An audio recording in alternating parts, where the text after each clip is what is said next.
उत्तर प्रदेश विधानसभा चुनाव की तारीखों का ऐलान कर दिया गया है। यूपी में 7 चरणों में मतदान होगा। चुनावी बिगुल बजने के साथ ही राज्य में आदर्श आचार संहिता भी लागू हो गई है। यूपी में 10 फरवरी को पहले चरण का चुनाव होगा और 7वें चरण के लिए 7 मार्च को वोट डाले जाएंगे, जबकि 10 मार्च को मतगणना होगी। यूपी में फिलहाल बीजेपी की सरकार है। In 2017, it was done in 8 phases, and now we are reducing it by one more phase, and all elections of 5 states will be conducted in 7 phases. Total 7. All the 5 states combined together will be completed in 7 phases. Uttarakhand विधानसभा चुनाव के लिए भी तारीखों का ऐलान कर दिया गया है। प्रदेश की 70 विधानसभा सीटों पर 14 फरवरी को वोट डाले जाएंगे। मतगणना 10 मार्च को होगी। चुनाव आयोग ने राज्य में चुनाव आचार संहिता लागू कर दी है। उत्तराखंड में फिलहाल बीजेपी की सरकार है। 2017 में बीजेपी ने 70 में से 56 सीट जीतकर कांग्रेस का सूपड़ा साफ कर दिया था। मुख्य चुनाव आयुक्त सुशील चंद्रा ने कहा कि चुनाव कोरोना गाइडलाइंस के साथ कराए जाएंगे। समय पर चुनाव कराना हमारी जिम्मेदारी है। सभी चुनाव कर्मियों को वैक्सीन की दोनों डोज लगी होंगी। साथ ही चुनाव में लगे कर्मचारियों को बूस्टर डोज लगेगी। यूपी में 90% लोगों को कोरोना वैक्सीन की पहली डोज लग चुकी है। पोलिंग बूथ पूरी तरह सैनिटाइज होंगे। वोट डालने का समय 1 घंटे बढ़ाया गया है। The facilities available at the polling stations. We had instructed all COs and all DOs to visit all major polling stations to see and to ensure that all assured minimum facilities are available on all the polling stations. And like AMF, like drinking water, waiting area, electricity, ramps, toilets has been made available at all polling stations. All polling stations shall be necessarily located at ground floor for the accessibility point of view. They will be equipped with all COVID mitigation facilities like sanitizers, thermal scanners, masks, gloves, so that they are absolutely safe to our voters. चुनाव की तारीखों के ऐलान के बाद UP में CM योगी ने सरकार के काम के दम पर एक बार फिर सरकार बनाने का दावा किया है। सीएम योगी के मुताबिक सरकार ने बीजेपी के संकल्प पत्र के सारे वादों को पूरा किया है, इसलिए जनता का आशीर्वाद मिलेगा। चुनाव लोकतंत्र का उत्सव है। भारत निर्वाचन आयोग ने देश के सबसे बड़े राज्य उत्तर प्रदेश समेत 5 राज्यों में विधानसभा चुनावों की घोषणा की है। उत्तर प्रदेश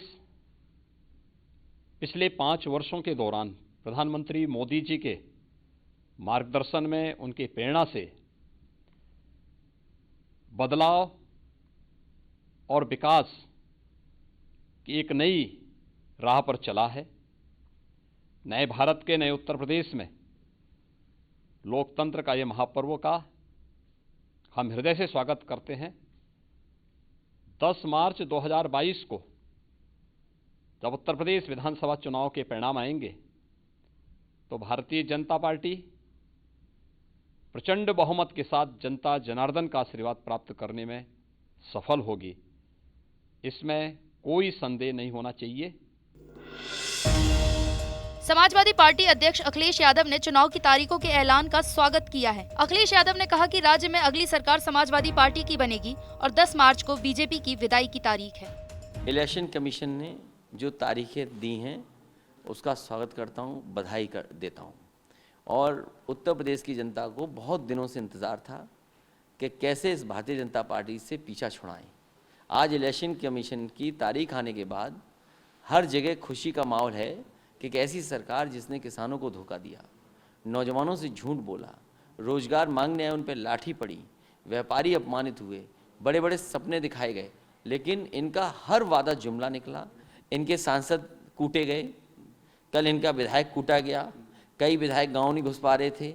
आपने गवर्नर सतपाल मलिक जी का स्टेटमेंट सुना है, किसानों ने आत्महत्या की हैं, किसान शहीद हुए हैं, शिक्षा मित्रों ने जान दी है, टीचर्स ने जान दी है, न जाने कितनी हत्याएं, कोविड मिसमैनेजमेंट देखा उत्तर प्रदेश ने। इसलिए जनता इन चीज़ों को याद कर करके इनके खिलाफ मतदान करेगी और उत्तर प्रदेश से सफाया होगा। हो सकता है गठबंधन को जनता 400 सीटें भी जिता दे। समाजवादी पार्टी अध्यक्ष अखिलेश यादव भले ही 10 मार्च को बीजेपी की विदाई की तारीख कह रहे हों, लेकिन डिप्टी सीएम केशव प्रसाद मौर्य ने अखिलेश पर पलटवार करते हुए कहा कि 10 मार्च को अखिलेश की हार पक्की है। अगर इस प्रकार की कोई बात करता है, कोई बहाने खोजता है, कोई कारण बताता है, तो मैं यह मानता हूं कि श्री अखिलेश यादव जी ने चुनाव से पहले अपनी पराजय हार स्वीकार। 10 मार्च को कमल खिलने वाला। कांग्रेस महासचिव प्रियंका गांधी भी यूपी चुनाव की तैयारियों में जुटी हैं। कोरोना के चलते प्रियंका ने वर्चुअली संवाद शुरू कर दिया है। प्रियंका गांधी ने संवाद कार्यक्रम में पूर्व प्रधानमंत्री और अपनी दादी इंदिरा गांधी का भी जिक्र किया। उत्तराखंड में चुनाव के ऐलान के बाद कांग्रेस और बीजेपी दोनों ने सरकारें बनाने का दावा किया। कांग्रेस नेता हरीश रावत ने तारीखों के ऐलान करते हुए अगली सरकार बनाने का दावा किया, जबकि पुष्कर सिंह धामी ने बीजेपी सरकार के कामकाज और डबल इंजन सरकार के फायदे गिनाए और सरकार में वापसी का दावा किया। हम स्वागत करते हैं और 14 फरवरी को वोट पड़ेंगे और एक ही फेज में उत्तराखंड में चुनाव होंगे। ये सारे निर्णय स्वागत योग्य हैं और जो कंप्लायंस की बात कही है कोविड प्रोटोकॉल का और इलेक्शन कोड ऑफ कंडक्ट का, कांग्रेस ने हमेशा उसका पालन किया है, हम आगे भी पालन करेंगे और हम उम्मीद करते हैं कि ये सब चीजें यूनिफॉर्मली सभी पॉलिटिकल पार्टीज पर लागू होंगी। हम काम करते हैं और हम काम भविष्य में भी करेंगे, हैं किया है, करती है और करेगी, और ये काम सिर्फ भाजपा करेगी और यहाँ की जनता इसको भली भांति जानती है। भाजपा ने ही उत्तराखंड राज्य बनाया था।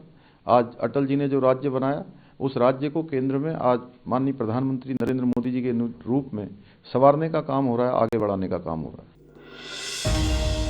आदर्श चुनाव संहिता लागू होते ही प्रशासन सक्रिय हो गया है। सियासी पार्टियों के बैनर पोस्टर हटाने शुरू कर दिए गए हैं। लखनऊ में भी नगर निगम ने कार्रवाई करते हुए सियासी पार्टियों के बैनर पोस्टर हटाए।